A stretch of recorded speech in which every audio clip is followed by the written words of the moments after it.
Hi, Jules.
I'm trying to connect with Facebook Live.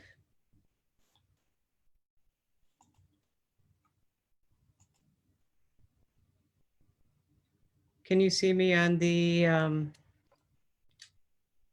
Zoom, Tanner? I'm trying to connect with Facebook Live.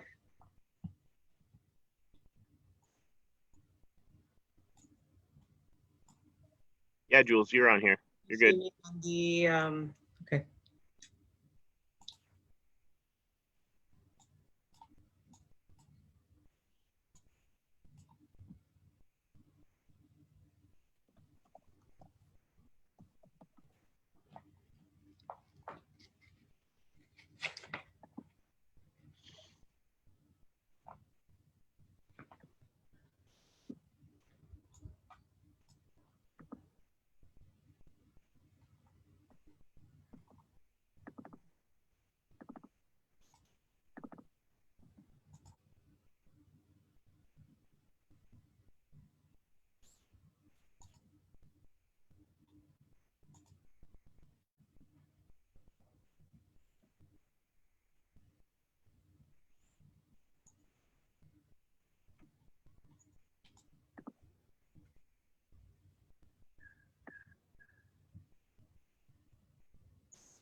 Hi, Tanner. How are you today? I'm well. How are you, Pastor Jules?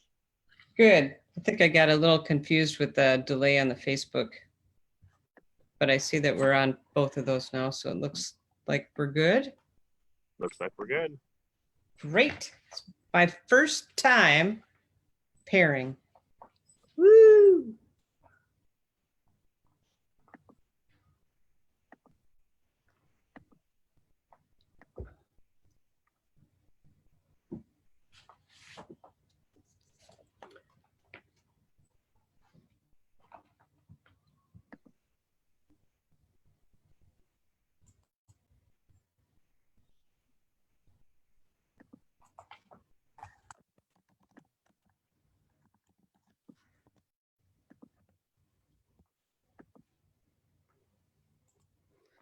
All right, let's get going here. All righty. All right, today we are looking at lectionary 16 in year A. Year A is the first year in a 3-year cycle in the Revised Common Lectionary. That is something that is used all across the world in Christian churches to work our way through the Bible. And the focus of year A is Matthew. And the Gospel according to St. Matthew is a book a lot about Jesus teaching. We got that last week with the story of the soil and the sower. And Pastor Tanner talked about that quite a bit last week in his service and sermon. And today we're talking about another story about agriculture. And the two texts that we will be looking at today are Romans chapter 8 We'll get you those verses in a little bit because we're going to look at that second. And then the gospel according to St. Matthew chapter 13, starting at verse 24 through 30 and then 36 through 43. Oh, by the way, this is the day that the Lord has made. Let us rejoice and be glad in it. Let's also rejoice about good coffee. Mm-hmm.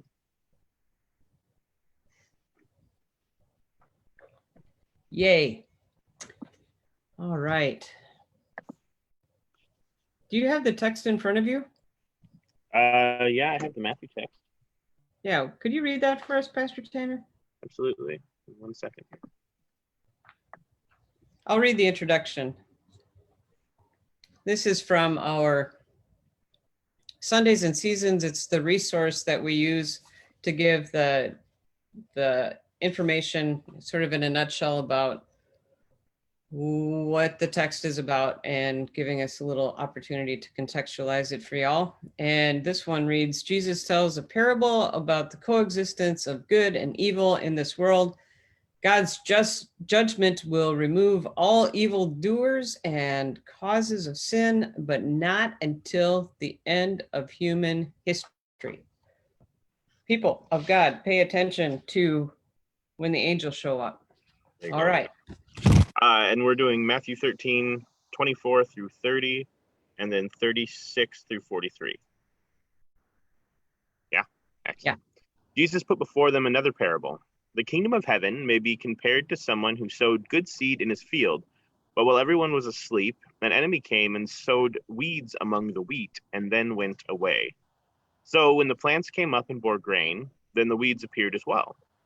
And the slaves of the householder came and said to him, Master, did you not sow good seed in your field? Where then did these weeds come from? And he answered, An enemy has done this. The slave said to him, Then do you want us to go and gather them? But he replied, No, for in gathering the weeds, you would uproot the wheat along with them. Let both of them grow together until the harvest. And at harvest time, I will tell the reapers, Collect the weeds first and bind them in bundles to be burned, but gather the wheat into my barn. Then Jesus left the crowds and went into the house. And his disciples approached him, saying, Explain to us the parable of the weeds of the field. Jesus answered, The one who sows the good seed is the Son of Man. The field is the world, and the good seed are the children of the kingdom. The weeds are the children of the evil one, and the enemy who sowed them is the devil. The harvest is the end of the age, and the reapers are angels. Just as the weeds are collected and burned up with a fire, so will it be at the end of this age. The Son of Man will send his angels, and they will collect out of his kingdom all the causes of sin and all evildoers, and they will throw them into the furnace of fire, where there will be weeping and gnashing of teeth. Then the righteous will shine like the sun in the kingdom of their Father. Let anyone with ears listen. The word of the Lord. Thanks be to God. Let anyone who has ears listen. Can you hear me now? What is this story about? Botany is one of Pastor Tanner's favorite subjects is botany. It's not. No? No. Gardening? Gardening and botany are different things. Well, how would you define botany? Like the botany is genetics, a genetic science. Oh, there's so many technicalities out here. Gene splicing, and it's interesting, but it's not my favorite thing. All right. That's significantly more organic chemistry than anybody should ever really want to deal with. That's what botany is.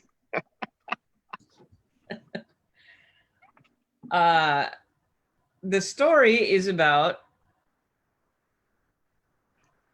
opposition to Jesus. Sure. And the persistence of evil. Also, it is about our unwillingness to forgive others blocks our ability to receive divine forgiveness, which I love. I love that part. I'm going to say it again. Our unwillingness to forgive others blocks our ability to receive divine forgiveness. It's that little as clause in there again. And I think Jesus is reminding people about that. But we do need to dive into a little bit of botany here, just so we know what we're dealing with.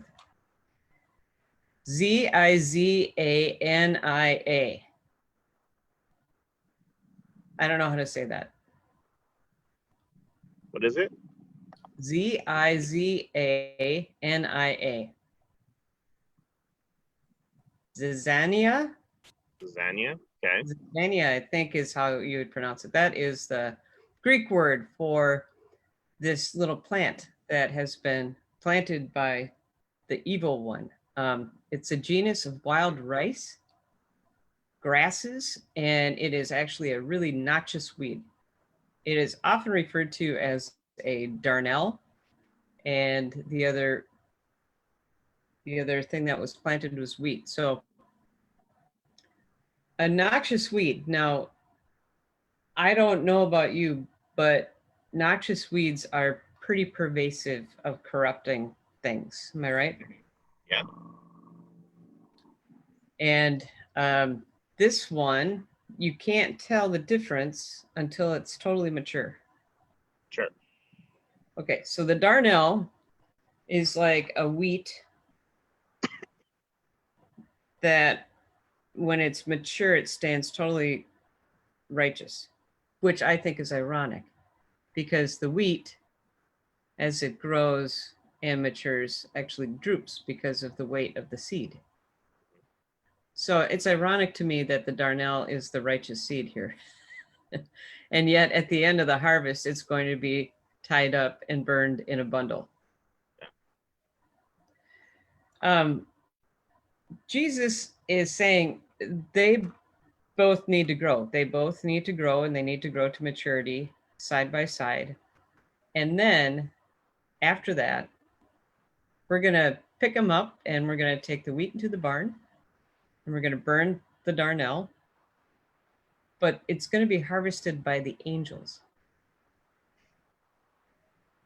I think that this particular passage in Matthew has been used to incite fear. Again, that theology of fear, like if you don't measure up, if you don't do X, Y, and Z, then you're going to burn in hell.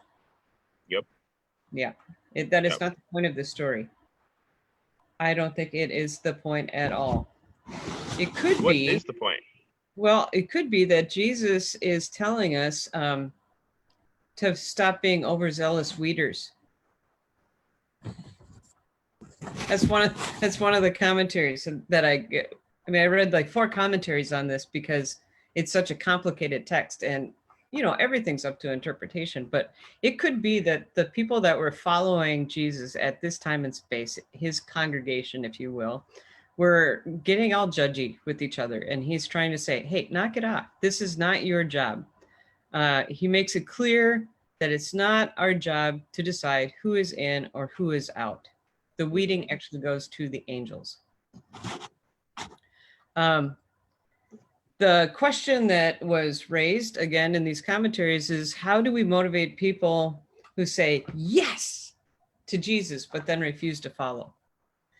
So it'd be, if we were to look at your text from last week, it'd be the people that, let's see, the seed falls on the hard packed soil. Sure. Yeah. Well. Or in the craggy rock. The rocky soil. The rocky soil. Yeah.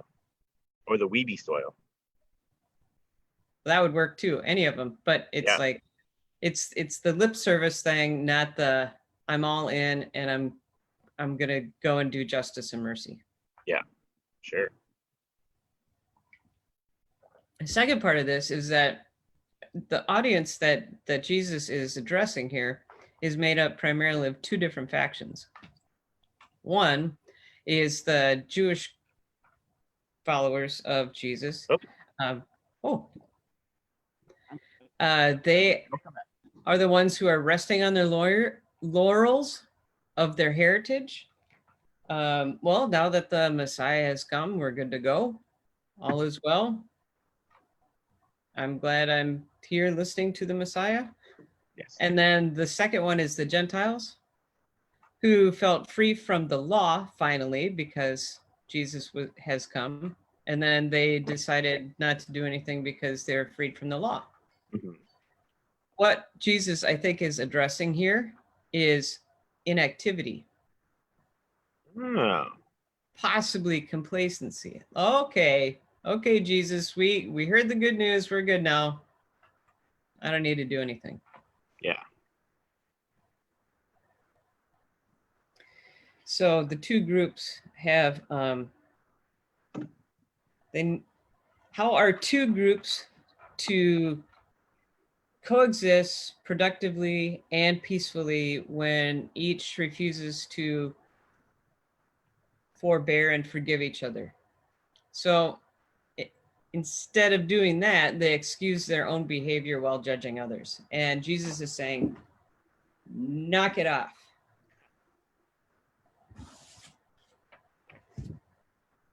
Let's see. Donald Sr. wrote, this parable urges restraint and tolerance on the part of community, a stance that harmonizes with Matthew's strong emphasis on not judging and seeking reconciliation, even with an enemy. God, not human agency, will deal in a decisive way with iniquity. In the meantime, the community should be aware of evil in its midst, but not be compelled to uproot or destroy it. Which brings me back to this work that we need to be doing on, I call it interiority work. Like we need to do some work on our own stuff instead of being intolerant or judgy of other people.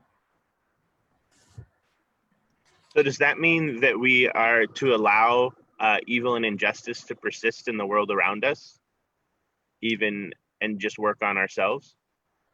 No, I think it's to be aware of evil and name it when it shows up.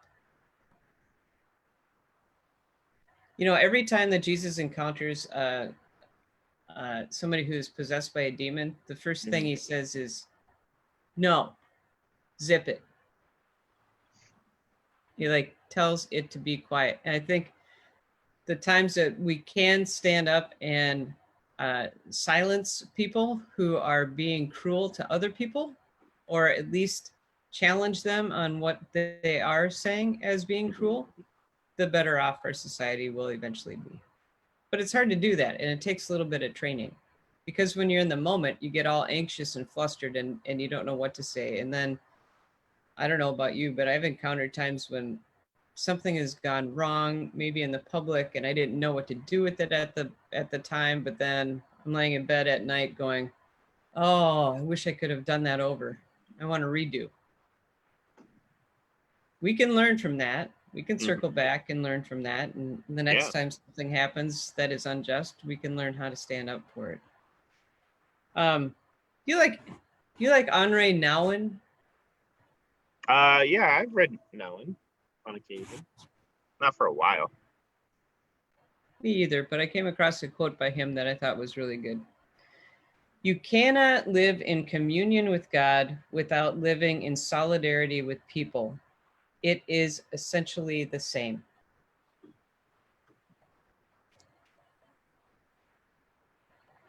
You cannot live in communion with God without living in solidarity with people. It is essentially the same. I don't think I need to say much more than Henri did, just right there. Nailed it. All about community. All about community. Keep your eye on your own bobber. For Pete's sake. Okay. Right. That's all that I have for this particular text. Do you have anything to add to it? No, that's good. That's good. Do you have the Romans text in front of you? I do. I have a different version of it. Okay. Yeah, because you had the Message version, right?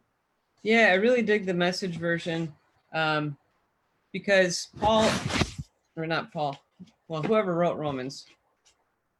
Did Paul write Romans for sure? Okay. Well, yeah, theoretically. Theoretically, he did. Yeah. I don't know. It happened 2,000 years ago. It's hard to know. It was a while ago. So, all right. Okay, you read it. I'm going to listen, but I'm going to switch out my camera because it keeps glitching. That's okay. All right. Romans chapter 8, 12 through 25. I'm going to read the preface here for this. For Paul, true spirituality means that we experience the reality of the Spirit, which enables us to pray as God's children, keeps us in solidarity with creation, and gives us unseen hope that God will liberate us and creation from bondage to death and decay. Again, that's the Sundays and Seasons preface to the reading for this coming Sunday, July 19, 2020. The Message version is written by a man named Eugene H. Peterson. It is considered by some a transliteration of the original text. The reason why I like throwing Eugene in here is he allows us to come to the text and think about it in a slightly different way that can be refreshing and interesting. So that's how it starts out. So don't you see that we don't owe this old do-it-yourself life one red cent? There's nothing in it for us, nothing at all. The best thing to do is to give it a decent burial and get on with your new life. God's Spirit beckons. There are things to do and places to go. This resurrection life you received from God is not a timid grave tending life. It's adventurously expectant, greeting God with a childlike, "What's next, Papa?" God's Spirit touches our spirits and confirms who we really are. We know who God is, and we know who we are, parent and children. And we know we are going to get what's coming to us, an unbelievable inheritance. We go through exactly what Christ goes through. If we go through the hard times with him, then we are certainly going to go through the good times with him. That's why I don't think there's any comparison between the present hard times and the coming good times. The created world itself can hardly wait for what's coming next. Everything in creation is being more or less held back. God reins it in until both creation and the creatures are ready and can be released at the same moment into the glorious times ahead. Meanwhile, the joyful anticipation deepens. All around us, we observe a pregnant creation. The difficult times of pain throughout the world are simply birth pangs. But it's not only around us, it's within us. The Spirit of God is arousing us within. We are also feeling the birth pangs. These sterile and barren bodies of ours are yearning for full deliverance. That's why waiting does not diminish us any more than waiting diminishes a pregnant mother. We are enlarged in the waiting. We, of course, don't see what's enlarging us, but the longer we wait, the larger we become, and the more joyful our expectancy. This is the word of God for the people of God. Thanks be to God. Oh, hey, one more paragraph. Sorry. It's an age-old question. Oh, maybe not. No. No, that's the other part. That's the. I think you're good. I think we're good. Yeah. Ah, that's So enough, Paul, for one day. I'm exhausted already.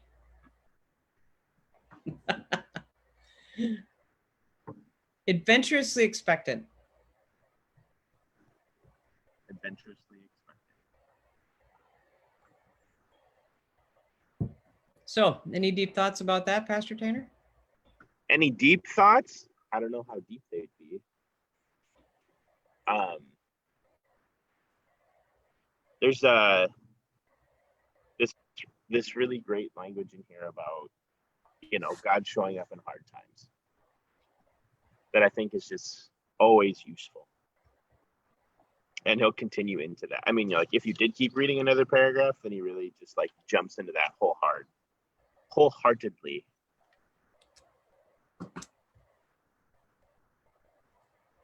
It's I was trying to read along with you as you in the NRSV that I've got in front of me, and this is I like Eugene's paraphrase of a lot of the scriptures, but the way that Paul writes and then the way that Eugene chooses to translate it and paraphrase it is just so different. I mean, between like some of these, and so sometimes it's really hard to kind of figure out where he's at, sort of thing. So, Can you give us an example of a little bit well, of the like, and then every once in a while you hit like these points where it's like, yes, this is where we are. Like, then there's like Abba, Father, and you're like, oh, there's the dad part. That's where we are. Anyway, is there anything in here that stuck out specifically for you? You like Romans, don't you? I do like Romans. I think that we have been looking at Romans for a few weeks now in a row, Yeah. and you really need to take Romans as a whole. To piecemeal it out is not helpful. And I think in particular, 6, 7, and 8 kind of hang out with each other. And this is Paul adding another part of a bookend to something that he said in Romans chapter 6, which at one point in my life, I had to memorize the entire chapter. What shall we say then? Shall we go on sinning so that grace may increase in us? By no means.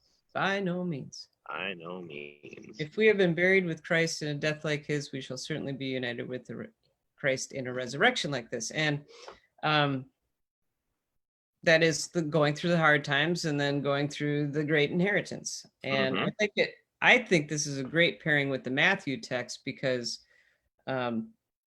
here he's calling out inactivity in Matthew, like, do this, get off your laurels, stop like being like, we're good, and not do anything. Instead, this is a call to action. I see this whole text as a call to action. Yeah. The Spirit has been imputed into you. Now, what are you going to do? You are being enlarged, whether or not you can see you're being enlarged or not. You are being enlarged. And I don't know about you, but I think that there's a sense of frustration and maybe anger, some tiredness, definitely societal regression going on.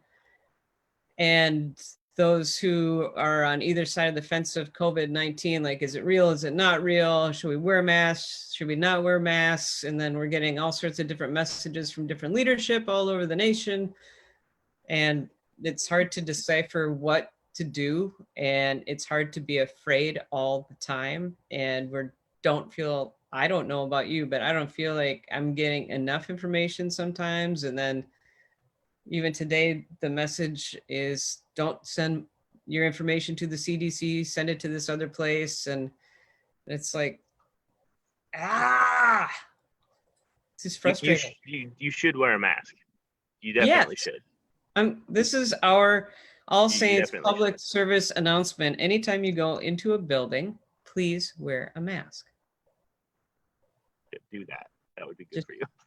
And for us, that's a all around helpful sort of thing.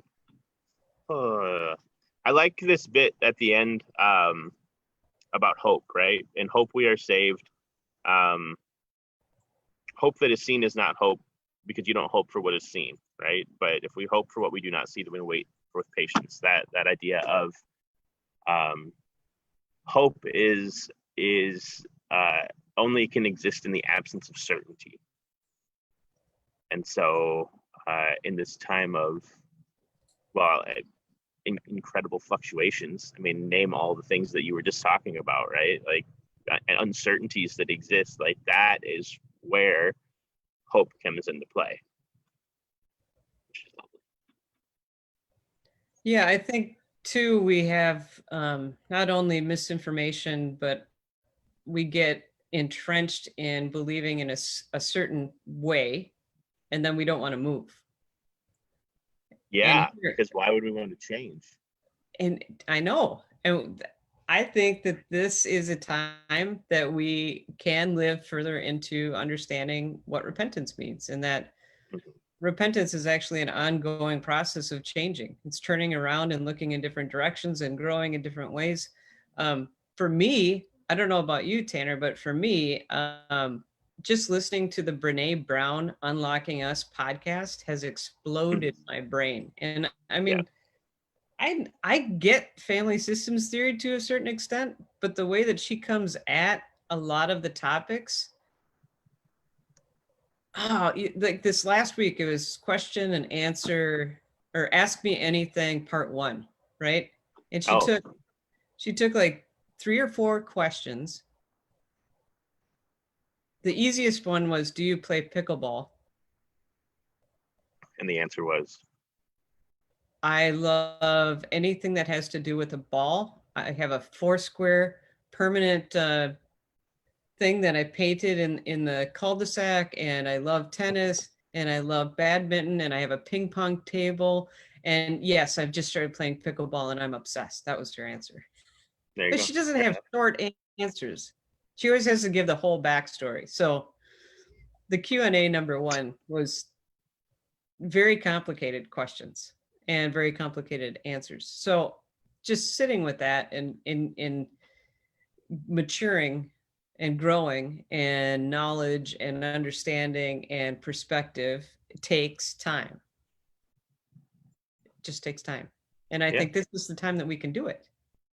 Yeah. We can become enlarged with the Spirit to see what, to go back to what you said, it's about hope. It's about what is the future going to look like. We don't know. We don't know what the future is going to look like. I hope and I pray that the future is going to be filled with more goodness and grace towards people that look different than you and me. Mm-hmm. I mean, racism is just one piece of this whole puzzle. Yeah. A big piece, but only one piece. There are many, many pieces of how we can treat each other with more grace and dignity across the board. Yeah. I mean, just as a really small example of that, a friend of mine posted just a really short commentary on the Matthew text the other day, and her words were all about the wheat side of things, and saying, if your church, if all you're going to talk about when we get into these weeks of bread and these weeks of wheat and all these conversations, is that all you're going to do is talk about wheat and the bread of life and all that stuff, you need to know that for some people, wheat is a death sentence. Like, yes, it was the grain of the people and of nourishment at that time of Jesus, and that's why he uses it. But there are a ton of people who have celiac disease who eating that is physically harmful to their bodies.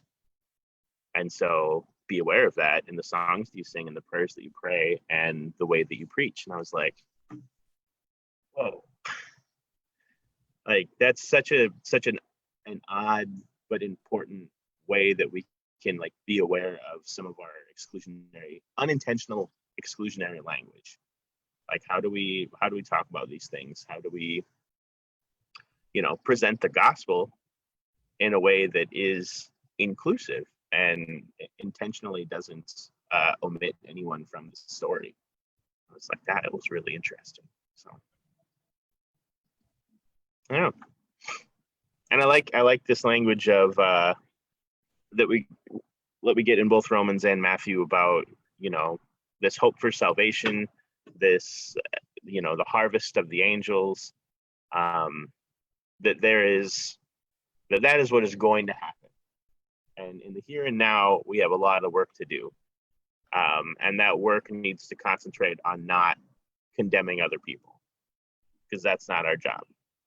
Our job is to work where we are, to live the best that we can, like in a personal, individual sort of way, but also affecting as much good in the world around us as we possibly can.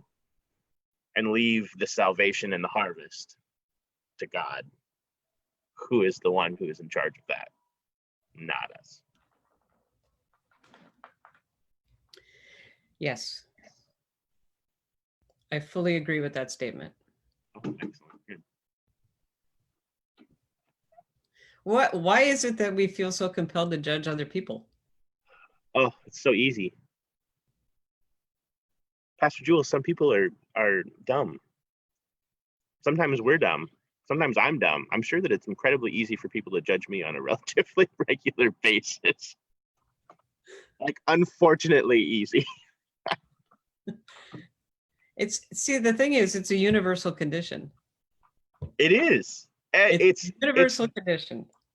It is the weeds amongst the wheat, right? It is the zizania amongst the grain of our lives. Like, it is there and present. I think that one of the hardest things about this text, I think, as we read it, is that there's this idea that there are good people and bad people, right? There's wheat and there's weeds. But Jesus makes it very clear that don't go out there and pull one, try to weed them, right? Like, let them live together. And I think that it's not just to let them live together, but a recognition that, like, these have become one and the same, right? Like, their roots are intertwined, the leaves are intertwined, they are pulling nourishment from the same places, they are, receiving damage in the same storms, like, they are the same. And so there is this, we have to recognize the fact that, like, it's the both and, right? What we talked about, was it last week, the 100, or in the it's not out yet, but the Augsburg Confession Right. tutorial podcast thing that we did, of 100% divine and 100% human, right? The both and, the in, with, and under, the we are the weeds, we are the wheat, right? Like, that sinner saint, like, that's who we are. And so I think that it's very much not sit on your laurels and judge the people over the fence about how weedy they are. It's a recognition that, like, we all have the weeds and the wheat. Did somebody just say that? Sandy just said that, right? Sometimes we're the weeds, sometimes we're the wheat. Yep, exactly. I think it's hard for people to hold those two, to keep that intention. Sure. That idea of the both and. Well, there has to be that involves self-reflection. I mean, to hold that intention, you have to be able to self-reflect. And self-reflecting is difficult, because self-reflecting usually means that you have to fix something and recognize that there's something to be fixed. And that sucks. Right? I mean, it sucks. It sucks when you look into yourself and you say, wow, I was a bit of a racist today. Or, damn, that was a stupid thing to do, or a stupid thing to say, or whatever. These are the attitudes that I've held that are wrong. This is a piece of language, right? That I've used. I had no idea that it was offensive to call someone a gypsy, or to refer to something as being gypped, right? Until I went to Hungary and I met the Roma people, and they talked to me and said, like, this is who we are, and this is how we've been treated for hundreds of years, as we have, turned from a naturally mostly nomadic people into a group of people who were forced to be nomads because people kept shoving us out or putting us in concentration camps. And when you use that language, it perpetuates an idea that we are thieves, and we are not. And I was like, well, damn, there are these things that we say and things that we do that might be unintentional. But when we find out that there is a different truth behind it, it's not about political correctness, right? Or this, like, oh, everybody's policing my language. Well, police your own language. Like, educate yourself, learn about the realities of the world and how we've been part of a system for centuries that privileges some over others, and then do something about it. Little things like changing our language and, removing certain jokes from our repertoire. It's not difficult. Stop fat shaming. Stop. All these little things that just make a huge difference when we start removing them from the world. So I'm going to set my soapbox aside now. No, that was a great soapbox. And I don't think that everybody probably on this Facebook page knew about the derogatory word slang of gypsy before. Sure. I learned that a few years ago. That was in the Brene Brown facilitator training. She mentioned how she had said that sort of offhandedly, and somebody in that small group just shut down, and she was like, uh-oh. Like she was aware that something happened, but she couldn't figure out like what she had said. And she hadn't actually said, I felt gypped. The language that she used was so close to that's what the person heard, not actually what she said. But this person just came at her and did like what you said the folks did in the country that you visited, like, hey, let me tell you something about that word. And let me give you the origin of that. And she's like, whoa, did I say that? And the person was like, I don't know, but that's what I heard. And that's why I shut down. And I think that's part of justice work, right? Is she says, clear is kind. Clear is kind. Yeah. I say clarity is next to godliness. If you didn't hear something right, or you thought you heard something that maybe you just didn't understand, like circle back and say, I'm sorry, can we talk about that for a sec? Because I'm unclear as to what you mean by that. Yeah. And sometimes just calling people, and that's not calling people out, it's asking for clarification. Like why is that in your pattern of speech? I'm trying to understand it. And also to do that hard self-reflecting, I think it's hard work. I mean, all the things that I was standing in the gym the other day, and I feel like being vulnerable with y'all just because we can be, and it's kind of funny. I was standing in the gym the other day, and I shouldn't say gym. The gyms aren't open. CrossFit is open. We have to stand 6 feet apart. It's the same length as a barbell. So nobody's touching each other. We're working out primarily outside. And I was talking to a friend of mine, and I just said, oh, it's so good to be back here, but unfortunately, like none of my shorts fit, and it's just irritating, just to have put on a little bit of weight during COVID-19 because I haven't been able to work my upper body or midline as much as I want. And he looks at me and he goes, are you fat shaming yourself? And I said, yes, I am. Knock it off. He's like, well, you can go ahead and keep doing that, but honestly, I think you're fine. Just keep moving, and yeah. But I think we have negative self-talk. That's my point, is that we have a lot of negative self-talk going on in our brain, or even externally about, I wish I should oughter have done this, that, or the other thing, when in fact, you can just go, notice. I use that. Do you know Tara Brach? She wrote Radical Compassion. Yeah, I know that book. Yeah, it's a great book. Great book. I just finished reading that. This is one of my pandemic books, is Radical Compassion. If y'all want a good book to read that can teach you how to pay attention to your negative emotions and offer yourself some self-compassion, which I think is one of the harder things we do. She uses an acronym called RAIN, and I feel like we can use it with justice and mercy too. So RAIN stands for recognize, like pay attention, allow, like stay there, don't run away from it, just stay in it, investigate, like go deeper, and then N stands for nurture, like give yourself a break.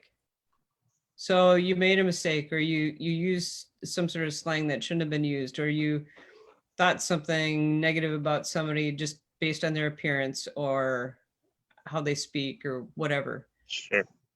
Just rein it. Recognize, allow, investigate, and nurture. And circle back and do it again and again and again. And you'll find that once you start that process of rain, it's a practice, right? So I've noticed that for me, the more I practice rain, the less I think about the acronym. It becomes ingrained, and Sure. I just pay attention more.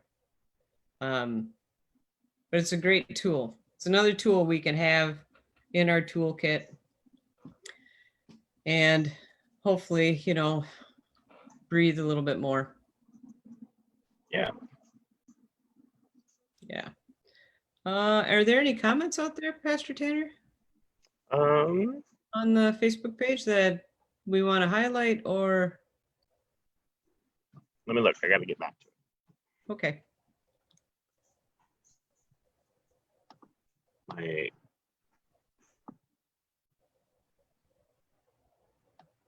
My browser's not bringing up the comments right now for some reason. Okay. I think I can see him here. Let's Can you see. see him? You got anything? Yeah, Sorry, I had to refresh my page and then it went off. All the comments stuff went away. that's okay. Sandy Shuck says, but we have to be able to learn a neutral ground where people feel safe to share and where we take our judgment hats off and listen. Amen, sister. That's a Sure, great absolutely. Yep. Absolutely.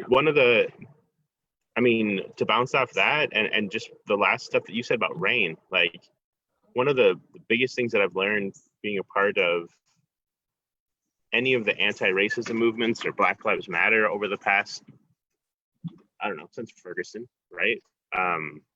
Has been particularly Black clergy letting white clergy know, like, you're gonna mess up. You're gonna say something stupid. You're gonna do something dumb. You're gonna lift up a voice that shouldn't be lifted up. You're gonna amplify in a way that was inappropriate. You're gonna step on voices that where you should just be quiet, and you're gonna be called on it. That's okay. Like, this isn't this is a time for you to reflect and acknowledge these things and then come back, right? Like, don't get upset. Just lean into this, right? Seek to be better. I mean, the whole idea behind you listen to Kelly, she's the gal that does the interviews on NPR. Oh, Krista Tippett? Krista Tippett. Oh yeah, Krista Tippett. She did the one with Ibram Kendi on about anti-racism, right? And his whole idea behind that is like it's not a complete lifestyle change. It's moments of your day, right? Like, there will be moments where you are racist and there will be moments when you are anti-racist. At the end of the day, do rain, right? Like, sit and reflect and say, like, these are the moments where I nailed it. These are the moments where I didn't. How do I do better? And then take some time for nurture, and then go back out and do it again and again and again. And that's how we practice this. That's how we try to show a little more wheat than weeds in our lives, and find hope in the world and put hope into the world. And at the same time, recognize and trust that you are the forgiven children of God already. Absolutely. Already. This isn't work that we're doing, right? It's not work that we're doing so that we receive salvation. It's work that we're doing because we have received salvation. Cannot help but. Absolutely. This resurrection life you received from God. It's past tense. This resurrection life that you have received from God is not a timid grave tending life. It's adventurously expectant. Is it challenging? Yeah. Of course. But at the end of the day, if we can rest and forgive ourselves for the things that we don't feel like we did as well as we wished we would have. Take a deep breath. Thank God for all the good gifts that you've been given and let it go. We are our own worst enemies a lot of times.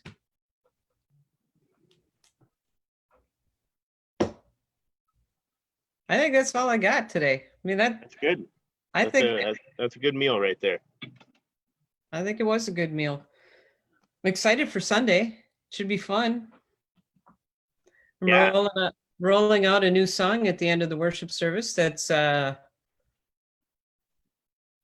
I think it's so funny how when I don't know if this is true for, I'm guessing it's true for most of the people who are participating in this Bible study right now, but there are certain songs that will come rushing back to you, and then you'll be like, oh, what were the lyrics for that? And why is that one like, why did that just slam into my head? So this old Lutheran Church Missouri Synod camp song that I learned down at Camp Omega came rushing back in last week, and I'm like, I gotta find that song, and then I have to remember how it goes.